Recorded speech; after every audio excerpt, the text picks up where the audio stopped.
একটি কথা তো খুবই বিখ্যাত ছিল, 500 বছর বিড়ালের মতন বেঁচে থেকে কোনো লাভ নাই, 1 ঘন্টা সিংহের মতন বাঁচতেছে। কিন্তু আমার প্রশ্ন, তাকে মারার জন্য তো স্টেজে মারতে পারতেন, বাড়িতে এসে মেরে ফেলতে পারতেন। আমার গৌরবোজ্জ্বল ইতিহাসকে বিকৃত কেন করলেন? আমি আজকের নির্বাচিত মাননীয় প্রধানমন্ত্রী এবং আজকের জাতীয় সংসদের কাছে প্রশ্ন রাখব, আবেদন রাখব, দাবি রাখব, স্বাধীনতার ঘোষক এটাকে নিয়েও যেভাবে বিকৃত করা হয়েছে, সরকারের পক্ষ থেকে তাকে যে উপাধি দেওয়া হয়েছে সেই উপাধি পর্যন্ত তারা ফ্যাসিস্টরা নিজের গদিকে সংরক্ষণ করার জন্য, কুক্ষিগত করার জন্য তাকে হেনস্থা বা এমন কোনো কথা, অপমানজনক কথা, এমন কোনো কথা বাদ রাখেন নাই যেটা শহীদ প্রেসিডেন্ট জিয়াউর রহমান সম্পর্কে বলেননি। আমরা আজকে যে ব্যক্তিকে নিয়ে আলোচনার জন্য উপস্থিত হলাম, সেই আল্লামা সাঈদী সারাটা জীবন তার জন্মলগ্ন থেকে কোরআনকে ভালোবেসে, কোরআনকে অধ্যয়ন করে, কোরআনিক জীবন নিজেকে গঠন করে, কোরআনের জীবন মানুষকে যেন গঠন করতে পারে, সেই ব্রতকে সামনে রেখে, লক্ষ্যকে সামনে রেখে গোটা বাংলাদেশব্যাপী তিনি কোরআনের একটি নতুন ধারা, তাফসিরের একটি নতুন ধারা প্রত্যাবর্তন করলেন এবং গোটা বাংলাদেশে কোরআনের ব্যাখ্যা তার মতন করে আর কেউ দিতে পারছে বলে আমার জানা নেই, মানুষ বলে। আমরা বিশ্বাস করি আল্লামা সাঈদীর এই কর্মকে লাখো কোটি মানুষ যেমনভাবে বুকে ধারণ করে, ভালোবাসে, সেই সাথে কিছু কতিপয় ব্যক্তি আছে যারা তাকে সহ্য করতে পারে নাই বা সহ্য করতে এখনো পারে না। কিন্তু আমার আপনাদের সামনে আজকে উপস্থিত সম্মানিত সাংবাদিক বৃন্দ, আপনাদের কাছে আমার একটা প্রশ্ন, যে আমরা সকলে বাংলাদেশের এই গৌরবোজ্জ্বল স্বাধীনতার ইতিহাস, এই ইতিহাসকে তো আমরা শ্রদ্ধা করি, ভালোবাসি, হৃদয়ের গভীর থেকে ভালোবাসি এবং জীবনের এই শরীরের যে রক্ত, প্রতিটি ফোঁটা রক্তবিন্দু দিয়ে ভালোবাসি এবং বুক ফুলিয়ে চলি। বাংলাদেশ, আমাদের মুরব্বীরা এই দেশকে স্বাধীন করেছে, দেশকে মুক্ত করেছে হানাদার বাহিনীর কাছ থেকে। আমরা পরবর্তী প্রজন্ম, আমরা এর একটা সঠিক ইতিহাস গোটা জাতির কাছে পেতে পারতাম, কিন্তু এই ইতিহাসকে অতীতে যারা ক্ষমতায় ছিলেন তারা ইতিহাসকে নিজের মতন করে ব্যবহার করছে। আজকে আমি স্মরণ করি শরীফ ওসমান হাদিকে, যে কিনা সত্যের কথা বলতে যেয়ে জীবন দিয়েছে। আল্লামা সাঈদী তার স্টেজের মধ্যে কথাটা বলতেন যে গুলি আসবে, বুক পুঁতে নেব। একটি কথা তো খুবই বিখ্যাত ছিল, 500 বছর বিড়ালের মতন বেঁচে থেকে কোনো লাভ নাই, 1 ঘন্টা সিংহের মতন বাঁচতেছে।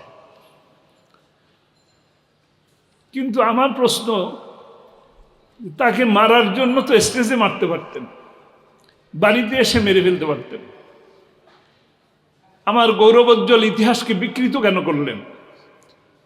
আমি আজকের নির্বাচিত মাননীয় প্রধানমন্ত্রী এবং আজকের জাতীয় সংসদের কাছে প্রশ্ন রাখব, আবেদন রাখব, দাবি রাখব, স্বাধীনতার ঘোষক এটাকে নিয়েও যেভাবে বিকৃত করা হয়েছে, সরকারের পক্ষ থেকে তাকে যে উপাধি দেওয়া হয়েছে সেই উপাধি পর্যন্ত তারা ফ্যাসিস্টরা নিজের গদিকে সংরক্ষণ করার জন্য, কুক্ষিগত করার জন্য তাকে হেনস্থা বা এমন কোনো কথা, অপমানজনক কথা, এমন কোনো কথা বাদ রাখেন নাই যেটা শহীদ প্রেসিডেন্ট জিয়াউর রহমান সম্পর্কে বলেননি। আমি প্রতিশোধের কথা বলবো না, কিন্তু আগামী যে প্রজন্ম, আমরা যতটুকু দেখে আসছি, আর এখন যারা আছেন তারা তো কিছুই দেখেন নাই, তারা 24 দেখছেন। আমি চাই আমরা চাই বাংলাদেশের মানুষ এই ফেব্রুয়ারি মাসের 52কে জানুক, আবার মার্চের 71কে জানুক, সেই সাথে বাংলাদেশের মানুষ 24কেও সঠিকভাবে জানুক। আমি সেই জানানোর জন্য সরকারে যারা দায়িত্বে থাকবেন তাদের প্রতি আহ্বান জানাচ্ছি। সেই সাথে 28শে ফেব্রুয়ারি 2013 সালে যে গণহত্যার শিকার হয়েছে মানুষেরা, সেই মানুষদের, সেই পরিবারদেরকে যথাযথ মর্যাদা দেওয়ার জন্য, তাদের দেখভাল করার জন্য আমি আহ্বান জানিয়ে আমার কথা শেষ করছি। আবারও আয়োজক কমিটিকে ধন্যবাদ জানিয়ে আপনাদের সকলকে শুভেচ্ছা জানিয়ে কথা শেষ করছি। আসসালামু আলাইকুম ওয়া রাহমাতুল্লাহ। আমার বড় ভাই, সম্মানিত বড় ভাই আলহাজ শামীম সাঈদী, তিনি যথার্থই বলেছেন যে আমার যে কথাগুলো বলা প্রয়োজন তিনি অলরেডি সেগুলো বলে দিয়েছেন।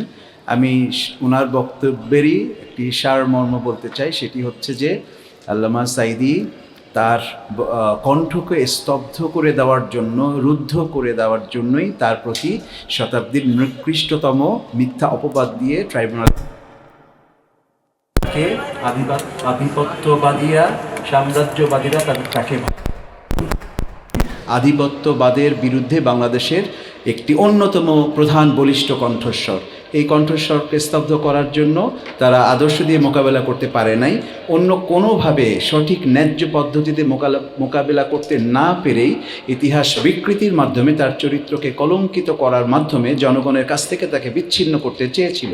কিন্তু তাদের সেই অপচেষ্টা কোনোভাবেই সফল হয় নাই। তার প্রমাণ হচ্ছে তার বিরুদ্ধে মিথ্যা যে রায়টি দেওয়া হয়, সেই রায়ের প্রতিবাদে সারা বাংলাদেশের আপামর জনসাধারণ, আবাল বৃদ্ধ বনিতা, নারী, শিশু সকলেই রাস্তায় প্রতিবাদে নেমে এসেছিল এবং সেই প্রতিবাদ, সেই বিক্ষোভকে দমন করতে গিয়ে ওই ফ্যাসিস্ট স্বৈরাচারকে গণহত্যার পথ বেছে নিতে হয়েছিল। আজকে আমরা সেই গণহত্যার বিচার চাই।